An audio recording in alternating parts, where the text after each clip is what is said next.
విశాఖ జిల్లా గాజువాక నియోజకవర్గం ఈరోజు విశాఖ జిల్లా తెలుగుదేశం పార్టీ కార్యాలయంలో జరిగిన అభినందన సభలో పాల్గొన్న గణబాబు. చాలా ఉత్సాహంగా ఉన్నటువంటి వేదిక. 7 రోజుల హనీమూన్ పీరియడ్ అయిపోయిన తర్వాత మా బాబీ గారు ఎంతో ఆనందంగా ఈరోజు కార్యకర్తలతో అభినందనలు జరిపించుకోవాలనేటువంటి ఆలోచన. నిజంగానే నాకే కాదు, బహుశా అందరికీ ఆ ఎక్స్పీరియన్స్ ఉండి ఉంటుంది. ఎవరైతే కష్టపడి తెలుగుదేశం పార్టీ విజయానికి కృషి చేశారో వాళ్ళకంటే ముందు బొకేలు సాలువలు మా దగ్గరికి వ్యతిరేకంగా పనిచేసిన వాళ్ళు అందరూ వచ్చి సన్మానం చేస్తున్నారు. ఇది ఏకైక సామాన్యం మీకు అందరూ చెప్తున్నారు.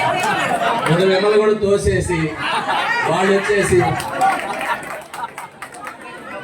అంటే 5 ఏళ్ళు అధికారం అలవాటై ఆ అధికారం పోయింది అనేటువంటిది జీర్ణించుకోక మరలా అధికారం చలాయించడానికి ముందుకొచ్చి మనల్ని పొందే పరిస్థితి చూస్తున్నారు.